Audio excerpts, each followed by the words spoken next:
Welcome back to the PFC Podcast.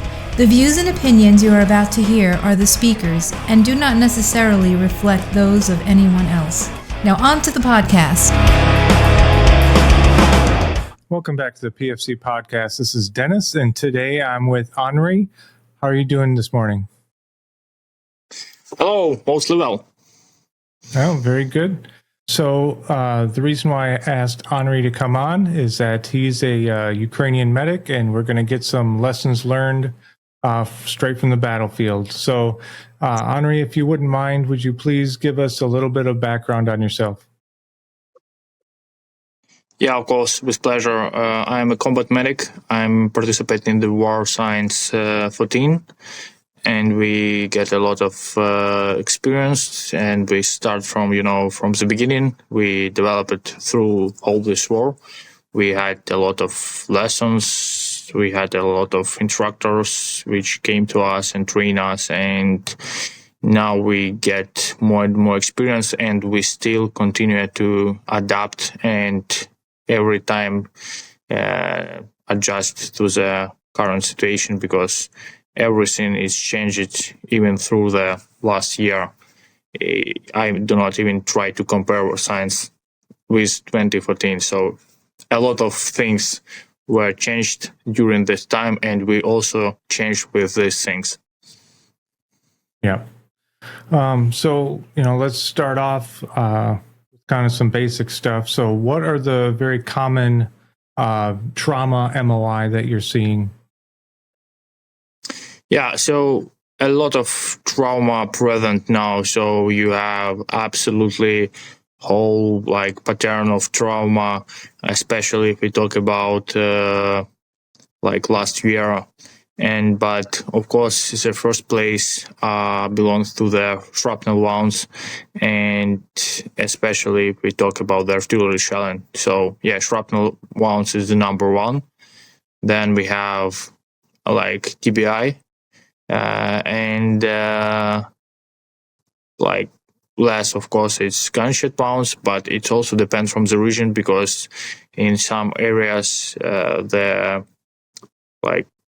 Ukrainian fights in tranchea, the Russian always try to assault, and sometimes the gunshot wound is in some area it's spread also.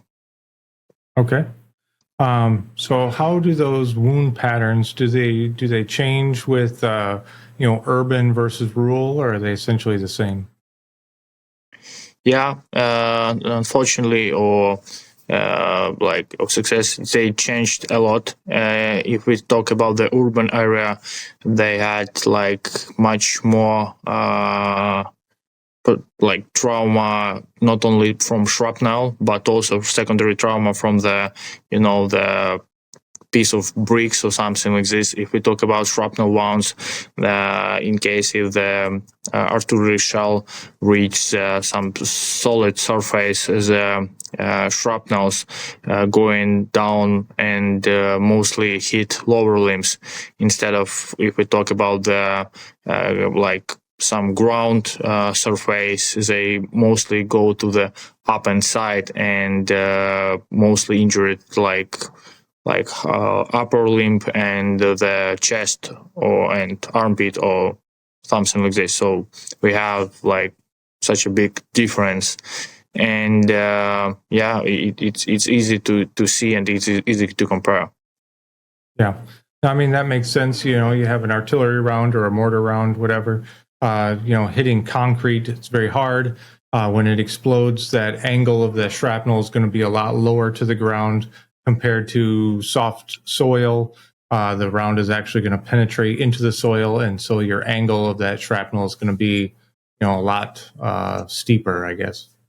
Probably the most obvious thing that you have, the guy from urban area, a lot of amputation or partial amputation of lower limbs. So it's quite common. Okay. And you had also mentioned, not just the penetration of the shrapnel, but it's actually, you have very large gaping holes compared to maybe what you commonly trained on, in the very beginning. Yeah, so what we seen that we faced and our medic faced with non-typical trauma, which we like do not cover it previously in any like kind of training, that it's like a massive tissue which was torn off from the body, and sometimes it's accompanied with also bone fracture or absence of the bones, and some medics like confused and don't know how to treat that kind of the wounds. And another interesting thing that sometimes because of explosive, the like first wave probably with some shrapnel and temperature and pressure, they turn off big part of the tissue, but the second wave, in case if it's like hits the ground or something like this, it causes that the sand or some other materials which was like under the like great temperature, they burned this area and it stopped all minor bleeding or something like this, and it looks terrible, but it's not bleed for now, like for that moment when you saw it. But in the same times it could be some small penetration wound just from shrapnel, which not covered by the burns of this sand with the temperature, and it's bleeding. And sometimes medic confused, they don't know how to deal with it because we have like obvious big amount of partial amputation which are not bleeding now, and he like focused on it, and in the same time he had like small penetration wound which bleeding, but like comparison to previous big hole, it's look like minor, and sometimes he look like confused and not always make correct decisions. So this is the point where we try to make changes in our preparation. So this is the lessons learned, that you first of all should better observe all limbs, and first of all you should pay attention to them, like any kind of bleeding. It doesn't matter, it's minor or of course in massive bleeding it will be like critical bleeding we should cope with. But yeah, if we see that big amount of turn off the tissue, sometimes we could ignore it in the beginning. Of course we cope it during the whole Marshall algorithm. Yeah, no, that makes sense. I mean, just big distracting injuries, whether it be a big wound size or burns or anything like that, that's just visually disturbing. Medics are going to focus on that generally, and it just takes time and repetition training to kind of ignore those things and focus on March. So, MOI, we talked about urban versus rural. Does it change at all during the seasons?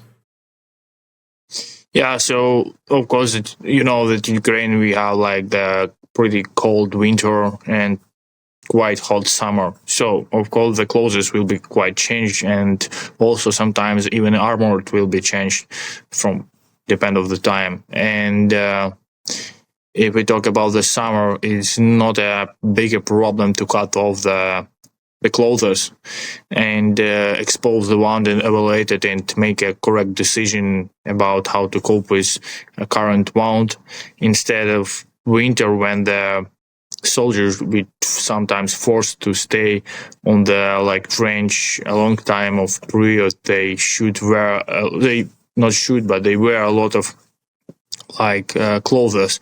It could be first layer, second layer, third layer, and many other layers.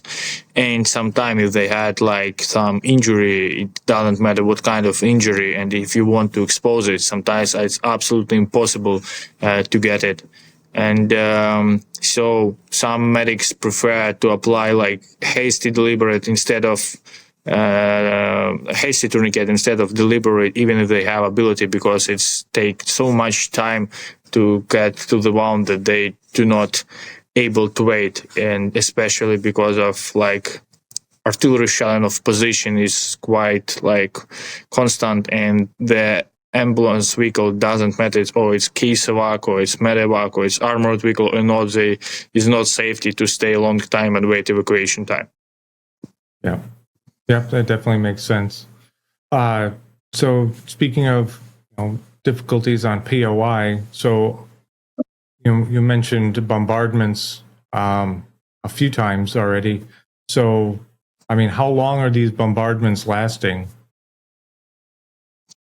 Yeah, so it depends from the region, from the season, from the current some particular position, but we faced with that situation when in some position enemy use so many artillery shelling that sometimes evacuation wasn't impossible more than 6 hours. And it was not also mortar shelling or something like this. They use long range artillery. They launch fighter jet with bomber, and also they sometimes use a helicopter. And sometimes it's absolutely impossible for medic to get some position and extract the casualty, even if they know that they are there. And especially it's more difficult because any kind of evacuation trucks, transport extraction, assets like ambulance, something like this, is the first priority target for Russians, and they always try to hit it. Yeah. So that's some difficulties. POI, talking about the clothing, especially in the colder months. The amount of clothing that your casualty's wearing is very difficult to cut through to actually get to the wound. You have sustained bombardments. Is there any other unique difficulties that you've experienced just on the POI and getting to your patient? Yeah, so first of all, if we talk about some ground position, trench, if the weather is quite raining, is the ground they turn on to the swamp, and sometimes you could easily lost your shoes in that swamp, and it's quite difficult to extract casualty because sometimes any vehicle couldn't reach that position, and sometimes big piece of road you should cover by your feet, and it quite complicated sometimes. Another things that we were trained, to we have point of injury, we assume that it's can the fire phase. Then we think that if we take some cover, for example, another trench, it could be tactical field care, yes, and we have some cover. But in our condition, the enemy quite often use drones with a special things which allows to drop the grenade or other explosive devices. And if you try to stay in trench and provide first aid, they absorb it and see that more than one person laying on the trench, and they use all their drones to hit the casualty. So probably a lot of medics was died or was injured during especially first phase of the war, trying to provide the first help on front line, because they assume that it's cover, but in real life it's look like it just cancel. But if the enemy still see you, it's not cover, so probably you should find a better cover, but sometimes it's impossible, or you should extract them until you reach some evacuation assets. Yeah, that makes sense. Before I get too far away from MOI and POI, are there any non-battle injuries that you've seen that are very common? Respiratory illness, especially if guys are very close together, sleeping very close together. Trench foot, any things like that. Yeah, regularly we deal with trauma, but of course they also have we have some problems, something like this, but we have a couple of problems on this stage. So first of all, it's quite difficult to find ability to force them go to the any medical facility, because they want to stay entrenched until the end, and they just say, okay, doc, give me some some drugs and leave me alone, I will cope with it. If we talk about foot trench, it's I don't know why, but it wasn't really common during the winter. Maybe it's common, but in the old pattern of like wound, because they regularly came to the casualty collection point not because of trench feet, but because of some wound, and sometimes it was the most minor problem for the casualty on that time. So probably during the winter we don't really pay attention on it. Of course, we saw a lot of frostbite. Sometimes it was mixed, but if we talk about comparing with regular trauma, it was not really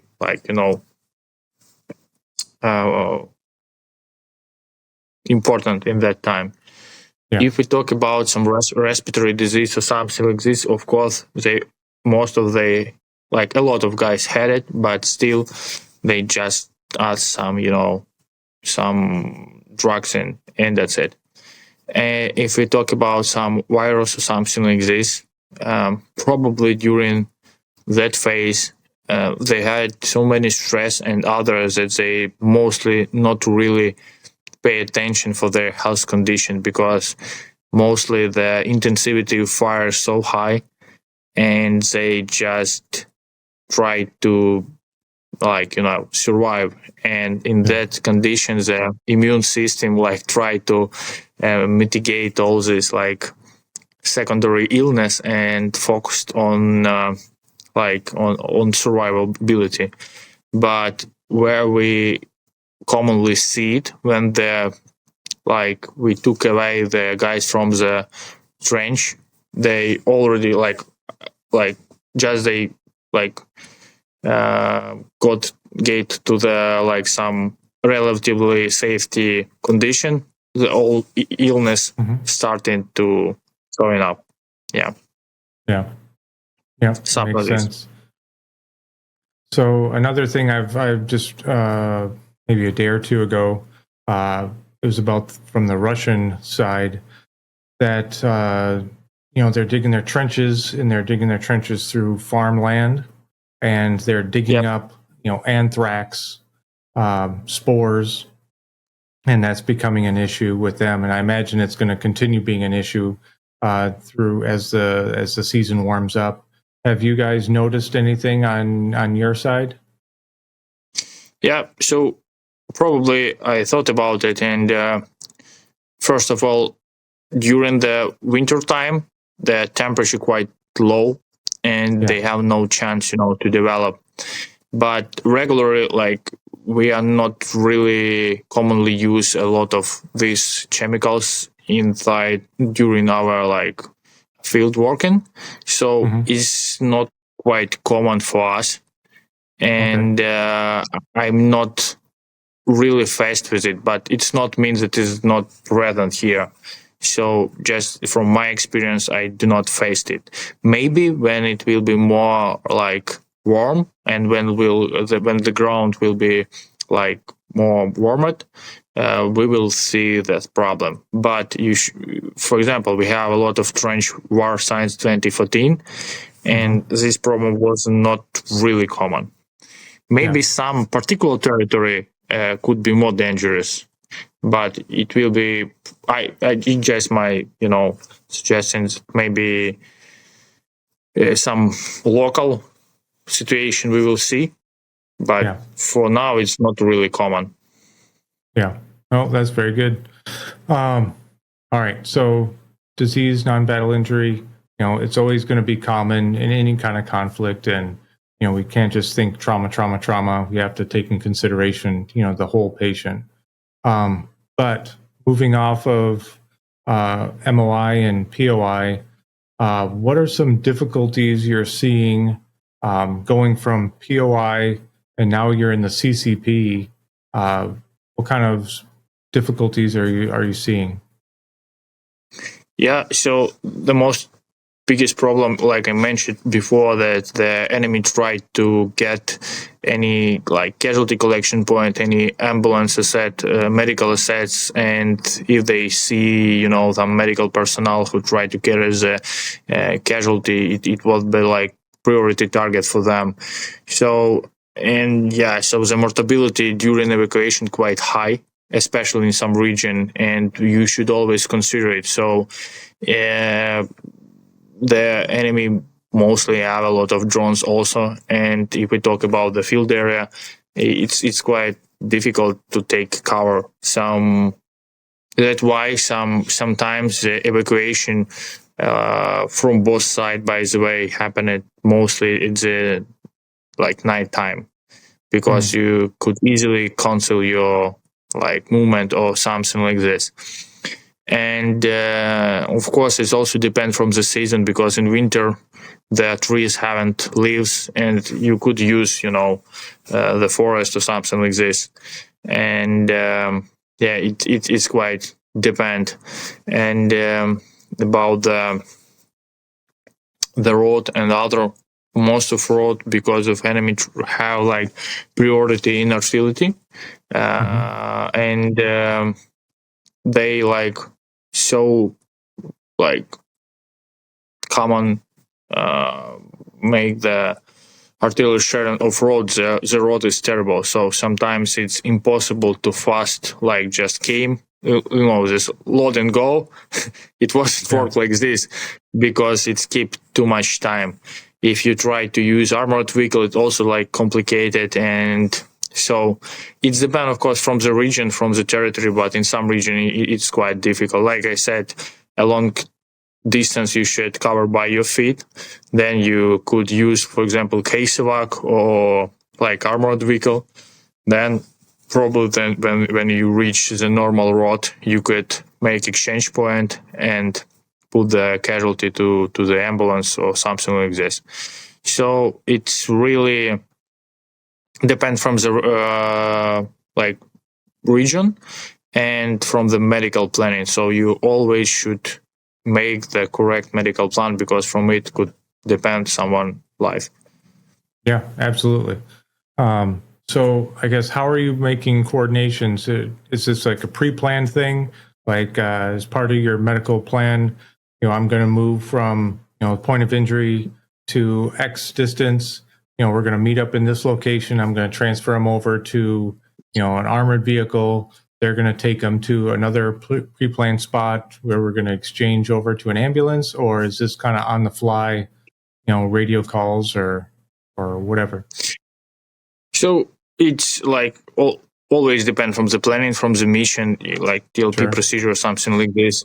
And but in most range, for example, for the field, yes, you try to elevate how like far the artillery enemy could reach you, what the mortar covered, what location more danger, what less danger, how many people could extract the casualty. So a lot of variety, and every mission you should like planning from the beginning, because if some situation on some like area is constant in some direction, like you hear probably this in the news, they change it so fast that your like yesterday plan will not work together, because position changed.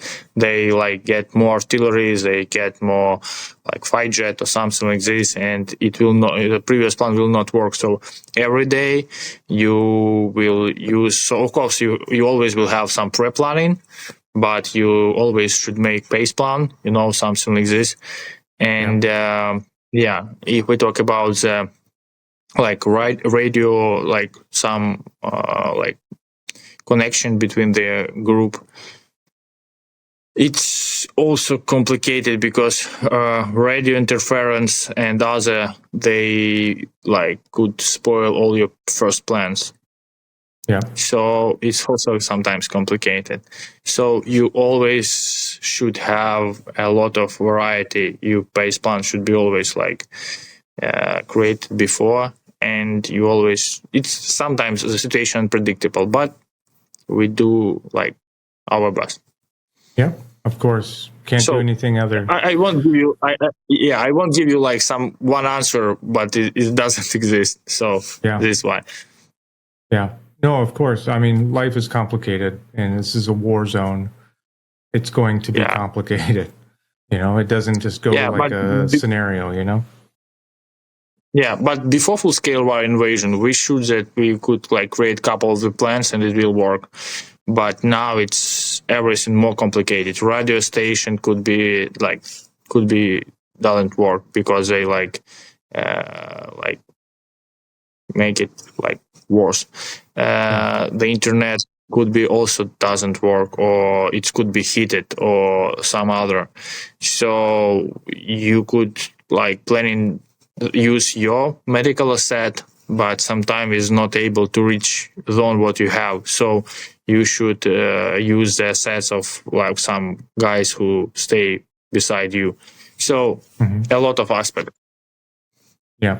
If we talk about the urban area, so they're mostly used, it depends. Sometimes it could be some case evac or something like this, but the main problem that it's quite big chance that your tires will be cutted by some shrapnel which just lay down on the every road. So that's why you could try to reach the point of injury, but is when you try to come back, your tires will be completely flat. So it's also not planned. So plan B, it's armored vehicle. It's also good, but armored vehicle, it's quite loud, and so the drones will notice it. And it means that you will have not direct fire, but any kind of fire on this vehicle. So it means that you should evacuate quite fast. So they come, you load and go. But you could use this assets for long normal road. So you should count that you should put the exchange point. And if for example, armored vehicle should cover the long distance, you should put better medical personnel inside this armored vehicle. But sometimes it's not impossible because you could put normal medical stuff inside this vehicle, because sometimes you will have, for example, one complicated casualty and a lot of light casualty, but you should load it per one time. So, so many unpredictable things that you should be really flexible on it. Yes, of course. So, mentioning, rapid turnovers, things like that, is the medic on the ground generally going with the patient all the way to the CCP, or are you handing off to another? Or is that so it also depends. It depends from the unit, it depends from the mission and other. But if the mission is over because you have the casualty, of course the medic could go with the casualty, and other group will just lead you or something like this. If the mission is not over, the ground medic should stay on position. Maybe he just ask about resupply. We regularly don't use 9 line in our condition, but because we have some constant warfare and we don't need to always call all 9 line. We just simplify it. And so it depends. Regularly on the armored vehicle, we don't need some advanced medic. It's just someone who could at least control the bleeding or something. This basically take care about airways. And if the road which covers the armored vehicle is short, so on the end of this road, on the exchange point, they will be some experienced medic which mostly should provide better first aid. Yeah, of course. So another thing you mentioned in our other conversations is that at the CCP, it's very often a MASCAL, and it's just kind of a rolling MASCAL. How are you guys doing triage? Yeah, so the term of CCP, it's quite, not look we trained before, in our traditional imagine. But so sometimes because of, in case of this armored vehicle came once or twice, a lot of people try to load on these assets. And sometimes when any vehicle came, we had that once a lot of casualties. And of course we should to make triage, and it's not always looks like traditional triage, green, yellow and other. or delayed, and then any other. So regular is like the most experienced medic or surgeon. If it's forward surgical team or something like this, they try to assess the casualty and find that one who need immediately like surgical intervention, especially if we talk about shock condition or something like this. Yeah. And then we have like more simply triage. So it's quite it's difficult to describe because we have some special SOP because each CCP they adjust and have their SOP. So, but I prefer to say that we not follow most. So I'm not seeing like traditional CCP what I learned before. I'm never use so I tried a couple of times to use traditional triage, but so because of surgical team was close to us and they said so it's a bullshit. I take this and this. You combat medic, go out here, you have another job. So that's why. So where we do traditional CCP when we have some, mass call on the field. So there I was ability to make the traditional CCP. Oh, sorry, traditional triage.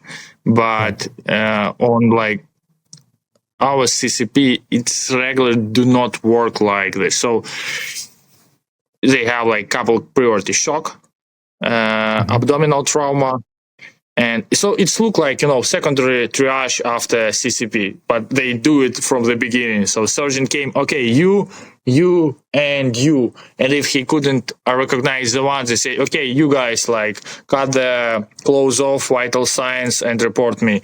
So it's quite different. So, but one more time, it's only my experience, and it's quite limited. So essentially, maybe some other guys. Just from what I'm just gathering, essentially you're organizing it into three kind of categories. You have the dead, you have the dying. So there's some kind of surgical type intervention, and then the wounded who do not need to be immediately evac for surgery. That maybe we can handle it for a bit longer here. Yeah. Okay. So immediate, delayed, and I even forget all category of triage. So regular, it's more simple in that case. Yeah. Okay. And and a lot of casualties they don't need immediately intervention. So and sometimes they say, hey, you medic, you could care about it, like combat medic even could care. So dress the wound, something like this, and. Okay. Some surgeons sometimes just make supervising along, so they have couple combat medics and supervise. Okay, we do here. You should to do conversion, and others just control it. So it's really a lot of variation. But I've never seen traditional casualty collection point and triaging like we train. Yeah. So, you mentioned priority. Except one situation, we create, because we expect a lot of casualty, we create everything like we was trained. But when we get the casualty, they wasn't, they mostly was everyone was like priority, not the immediate or something like this. So we don't need to perform a lot of triage, but so from my experience, I haven't something like this. Yeah. So you mentioned on POI, obviously the number one priority is hemorrhage control. I'm guessing in the CCP is when you begin your resuscitation. Are you guys using fresh whole blood? Or are you doing component therapy, type specific? How are you getting that done? Yeah, so we still have some problem with the blood if we talk about casualty collection point, especially first, but it also depends from the region, from medical staff who present there, and the trained medic who who've been there, but somewhere if we talk about where like casualty collection point, it's quite close for like forward surgical team. Sometimes it's the same, and some forward surgical team who had a lot of wrestlers and others, they perform like blood transfusion. Sometimes is cold stored whole blood. Sometimes they try to do fresh whole blood. So they find the donors, they like created something like walk-in blood bank or something like this, or donor pool. It's not quite common, but still someone tried to do it. It's not quite common, but it's more rare. But even some medical assets have like blood on their like vehicles. Now it's quite popular dry plasma, but we need to find it. But we also still, unfortunately, sometimes use the like saline or gelofusine or something like this. So that kind of fluids. And but I hope soon it will be changed and we will shift to the blood product. Okay. So other than blood, are you guys able to get antibiotics on board at this time, especially with the contamination of wounds from dirt and things like that? Yeah, it's a quite common antibiotic, ceftriaxone. Okay. And so if we talk about some like guidelines antibiotic like ertapenem or something like this, is not quite common. Yeah, ertapenem. And so it's the most popular ceftriaxone because it's enough in the country, because we try to, probably the main reason when we use ceftriaxone, they don't want to produce antibiotic resistance, something like this. And it's not always enough using only ceftriaxone. Probably sometimes we have some complication of it, but mostly it's priority on most of medical system for now. Okay. So moving from the CCP to your Role 2 or Role 2 Plus, whatever it is, you have your more definitive care. What kind of challenges are you facing just in the transport? Talking about armored vehicles coming from POI to the CCP. Are you using those same vehicles to then, after you've kind of stabilized the patient, to then move them farther, or are you guys switching out different types of vehicles? No, because so the front line is quite wide. It's hundreds of kilometers, and if you use the same vehicle, the time of like evacuation will be long. So until you reach like Role 1, then Role 2, then Role 3, it sometimes could take hours. So that's why mostly in most situation we have like case evacuators or armored vehicle from point of injury to the exchange point. Sometimes directly to the CCP. Sometimes like they like came to the CCP, bring the casualty and return to the to the exchange point or something like this. And from the casualty collection point, it's like mostly Role 2. Sometimes Role 2, like Role 2 forward, something like this. They have their own vehicle.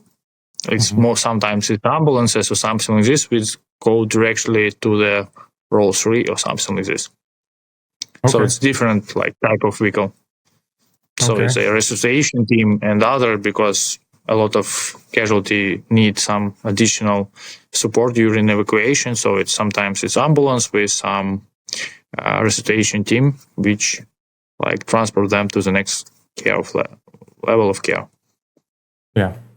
I imagine it's got to be difficult transitioning between all these different types of vehicles, and the setups are going to be different, and the sizes are going to be different, and things like that.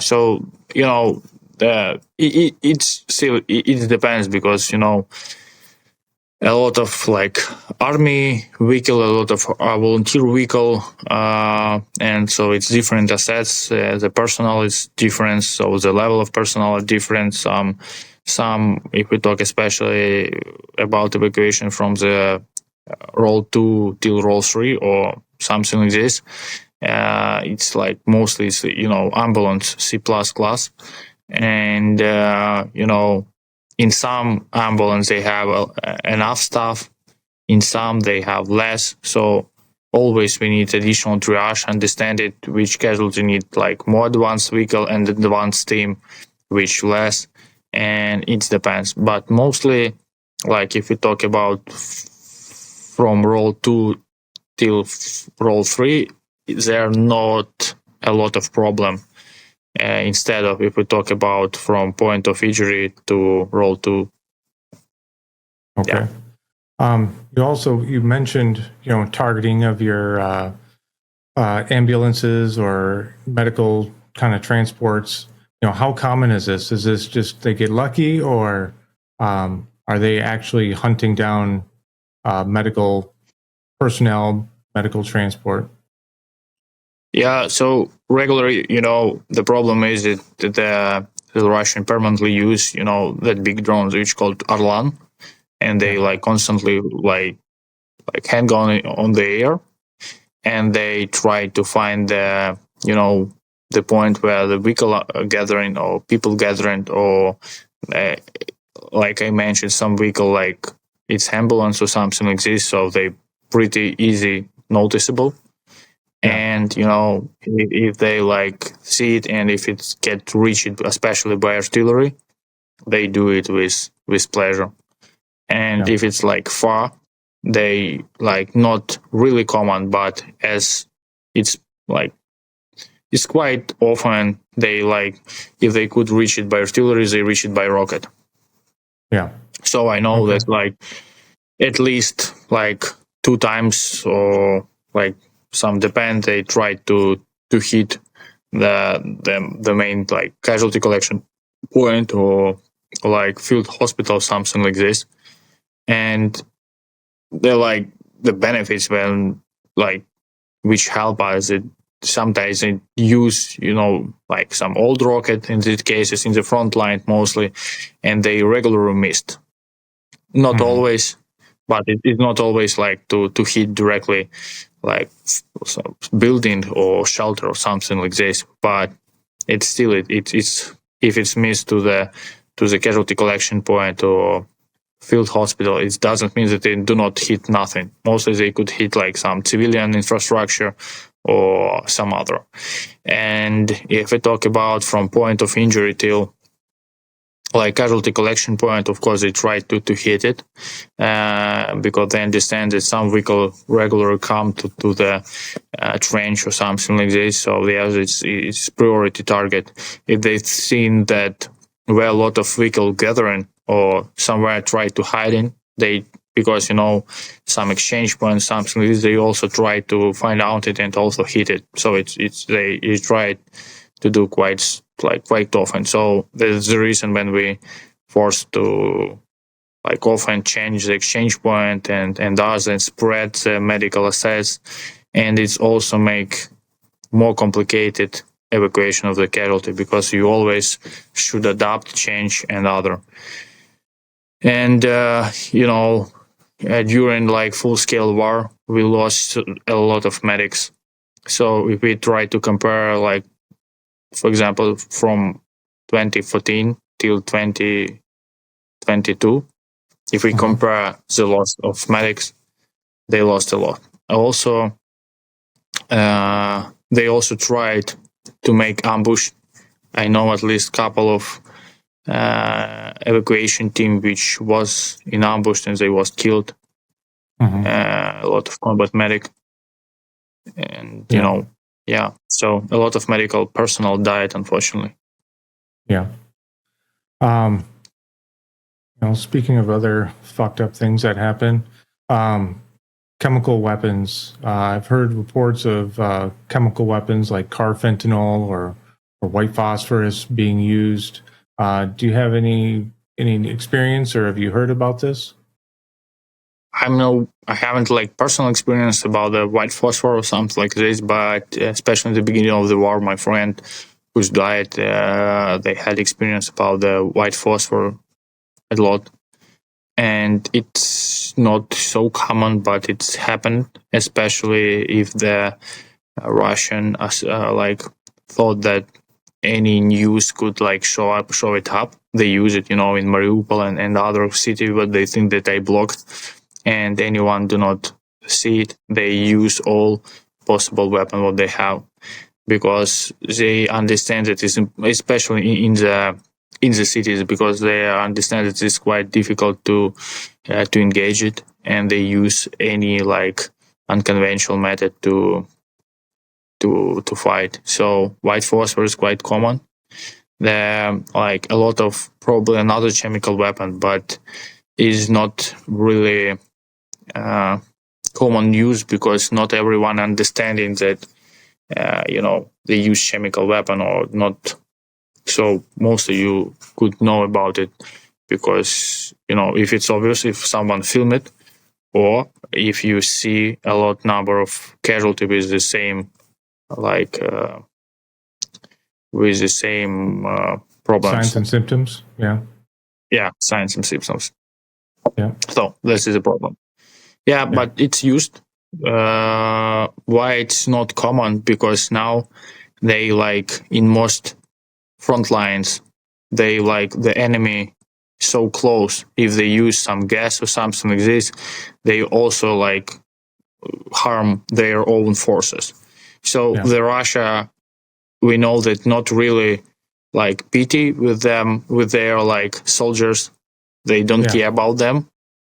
But still, it's could lead. If they should count the wind and other, and it's quite difficult. So they afraid to lost like some benefits on the front. So they afraid to use this chemical weapon sometimes. But if it's if they try to hit some rare position, it's quite common. Okay. So you had mentioned you've been a medic since 2014, I believe. From your training and your experience then till now, what kind of skills have you been kind of forced to learn on the fly? Like how have you had to adapt during this current conflict? Yeah, so it's a long way. It is hard to recollect if we talk about science 14, because I have some small break and other, not small but quite big. But first of all, about the wound pattern, we understand that our like standard training like not cover everything, especially there's like trauma of limbs, when you joint trauma, when it's complicated to decide what to use, tourniquet or pack in the wound, or maybe junctional tourniquet or something like this. We face that not always like all methods are working well. If we talk about the like, for example, even the junctional tourniquet or something like this, complicated sometimes to find out that the casualty have pelvic fracture or something like this. Even the packing of the wound sometimes is more complicated, because before you always train on some dummies, train to pack the wound, but in real life sometimes all tissue are disconnected from each other, each muscle disconnected from other muscle, all muscle disconnected from the bone and from the skin, and you try to pack wound as you trained, but you understand that you just moved on the muscles and do not stop the bleeding, because we have like packed to the bone and to the heart, but when you try it, it's not work well. And some other things what we faced is this like quite complicated amputation, which like sometimes is like full amputation, sometimes partial amputation, and it's hard to understand how to cope with it. And of course, you like, if it's possible, apply tourniquet and other, but you also, if you try to evacuate this person, you understand that the leg, you could lost it during the evacuation process, so you should try to split it. So sometimes splitting is impossible, especially if you understand that the way from point of injury to any like point of evacuation, you should cover a lot of like complicated surface, and it could be difficult. So splinting in that warfare conflict is so we never thought that this will be so much important, because before we know that splinting is important, but never thought that it will be so important in some cases. Airways problem. Airways problem was like not really common. I was surprised, but still, just my experience. I know that some other had like a lot of problem with airways, but mostly we don't really often use NPAs. Mostly the guys have spontaneous breathing or something like this. But it doesn't mean that it's like common for everyone. Maybe that one who have like airway obstruction, or he just been unconscious or something like this, they're like, their body do not like mention that they need like to recovery position or open airways maneuvers, and that's why he just choked by the tongue. So, but mostly in evacuation for us, you don't see a lot of like airway problem. From other side, we see a lot of, massive face trauma, which was like quite difficult, but mostly it wasn't a big problem. So if they have spontaneous breathing, we just set them, allow them to set, and they mostly were able to control their airways. We also see some more complicated problem where that was, for example, neck was cutted, and we see that the trachea, but in recovery position, the casualties reached like level 2 and was successfully treated. So airways was not really common problem. I was surprised about it, but from other side, some problem is like it's rare, but it's sometimes difficult to solve.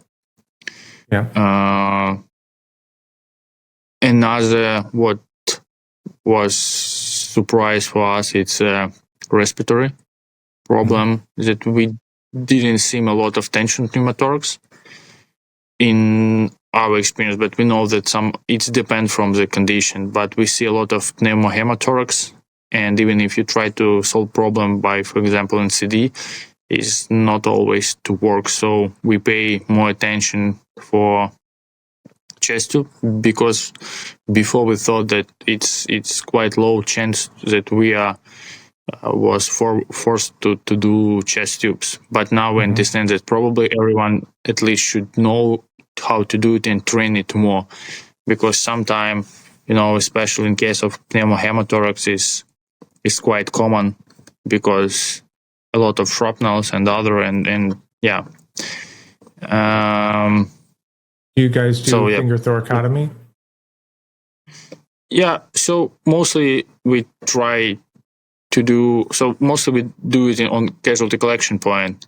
We do not try in the field, but now we like pay attention for it like more serious, and probably we will change this in the future and like do it more regular in our training if we will have ability to train the guys. Yeah, so about circulation, what I was surprised, and my dudes was surprised, that we was trained, that they're shocked that they have absent pulse on the radial, they mental status was decreased and other, but in real life, a lot of person compensate the shock by different way. Someone having pulse of distal pulse, but still have normal mental status, something like this. It was like a little bit confused in the beginning, but then it's quite easy. Also because of like, a lot of explosion, we had a lot of like blunt trauma, yes, and internal bleeding, and it's sometimes hard. It was hard to understand it in the beginning, but now it's like quite obvious. You just follow the vital signs and understand that yes, something wrong. You should hurry up. What also we try to do, I know that it is not the combat medic manipulation, but we try if it's possible to teach some guys to do ultrasound. It's not necessary probably in field, but sometimes it could be useful in case if you have a long evacuation or something like this. So it doesn't mean that it will help you. So it will help you in case of pneumohemothorax. If you have just like abdominal bleeding, you're not able to perform some laparotomy or something like this. Probably it should be like for surgeon team, like forward surgical team, or like some other. But still, you could consider that you need to get blood. I think it's really smart, especially for the chest, because that ultrasound will tell you definitively when, just using your stethoscope or just using SpO2 or some other kind of vital signs that can kind of lead you astray. I think an ultrasound for the chest, definitely very applicable. And even if you can't do a laparotomy in the back of a bouncing ambulance, at least the surgeons know he is already bleeding in the box. That patient can get to surgery that much faster. Yeah. What else interesting? It was, we always like teach that and learn that pelvic fracture causes bleeding. Yes, but what we find out that penetration trauma of the pelvic, it's also like cause bleeding. And it's obvious, but it was not obvious, if it's front side, it's obvious, but if like side with a penetration water from the side or from the back, it's also cause like a lot of trouble, and it's also broke the pelvic, and you should also consider, even if you have penetration trauma, to split the pelvic. And it's quite interesting. And and how we know that this is a problem, it's also because of ultrasound. We like understand that we have, for example, small penetration wound, and it doesn't seems like you will have a problem, but after like you do couple ultrasound, you understand, yes, definitely some liquid in the pelvic area. So and now we try to pay more attention on it. Very good. Do you guys have TXA? Yeah, we quite commonly use TXA. So we try to follow the like last TCCC guidelines, so it's not a problem. Good. And most of medication and drug we used. Yes. Yeah, good. As far as like gear wise, when you're a brand new medic after training, you picture this is the way I'm going to set up and run. Have you had to adjust anything as far as gear and your kit? We adjust first of all the medical packs. So it's sometimes, so we have like previously imagined what medical backpacks. So it's not really changed, but proportion of some like things are changed. We add more packing material because, like I said, like that kind of wounds which turn off. If it's some limbs, you could easily apply tourniquet. But if it's like shoulder or buttstock or something like this, you couldn't cope with with like tourniquet. So you have two options. So you should add more packing material, or you should add the clamp, and you should know how to use it. So about the gear, we have like funny story about the like war belt.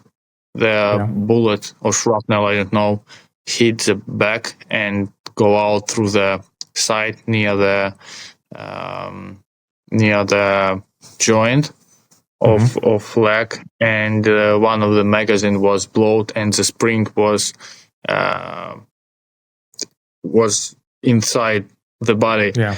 So a lot of guys now trying to wear more Kevlar on them. So they use sometimes war belt with Kevlar panels. They use the groin protection, shoulder protection, and other. And from one side, it's really good decision. From other side, not really, because the casualty became more heavy. Like, it's first of all, it slows him down, and the second, if he been injured, the chance to evacuate them less. So you have two options, drag him with all this gear, and you will be exhausted, and it will be more longer, and you will be under more risk to be hit. Or you should put it off, and it also will take the time. And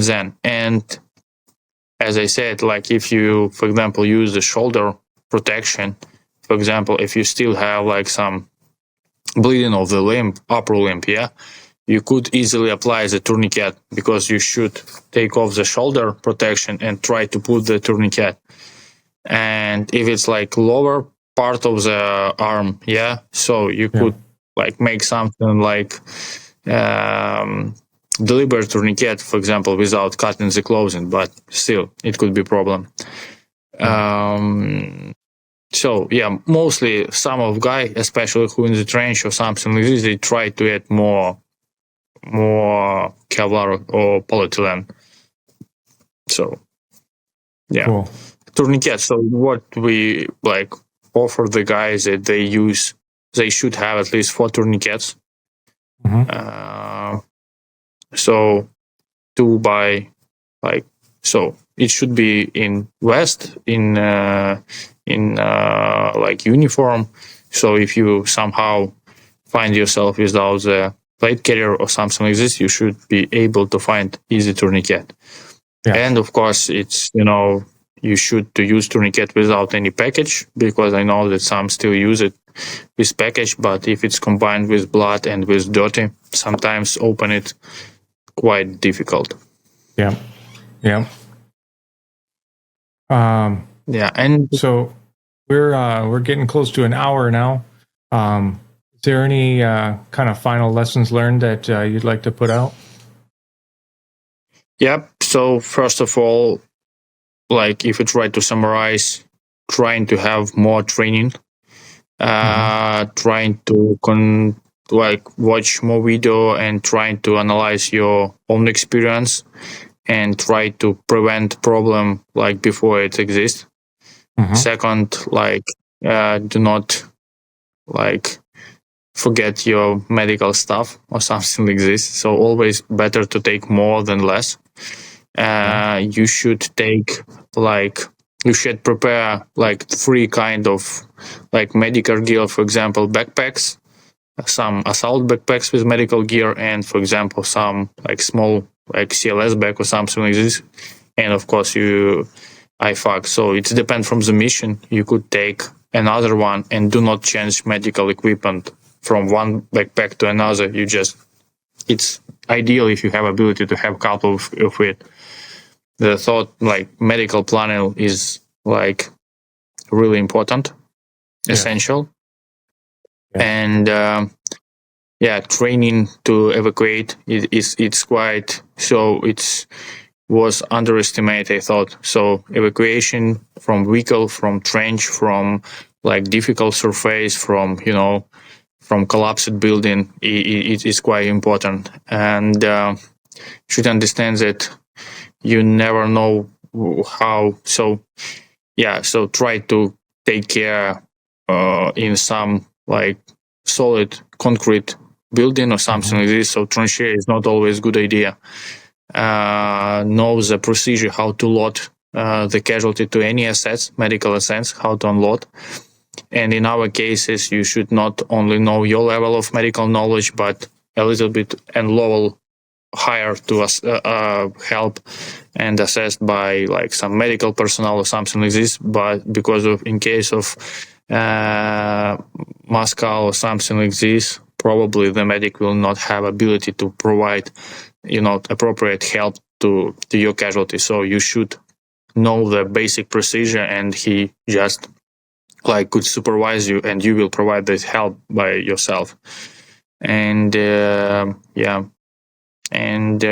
better know the physiology and anatomy, better recognize a shock condition as a trauma brain injury, and some additional resuscitation procedure should be advanced, because in case if you have some light casualty, not light but not severe casualty, it's not a problem to cope with them. But the real problem became when you have one quite difficult casualty and you have a chance to evacuate them. You should know how to try to keep them. So probably you will go into the prolonged food care, and it's point where you should orient it. So if it's possible, use telemedicine. It could be quite important. Also, pain management should be learned better. Sometimes it's complicated. Conversion of tourniquet, it's essential knowledge. You should know it and don't forget it. And probably adopt and improvise, because it's really important. And do not shy to ask additional medical gear if you use it before. So better to have some more than if you will need someone and you don't find it, it could cause a lot of problem. Yeah, absolutely. Well, thank you very much, Anri. I really appreciate you jumping on. Yeah, thank you for invitation. I was absolutely glad to participate in this.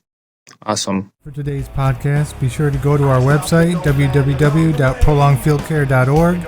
Find us on Facebook, YouTube, Instagram. Subscribe and stay on the bleeding edge of combat medicine. This is Dennis for the PFC Podcast. Out. Boy, it's waiting there for you.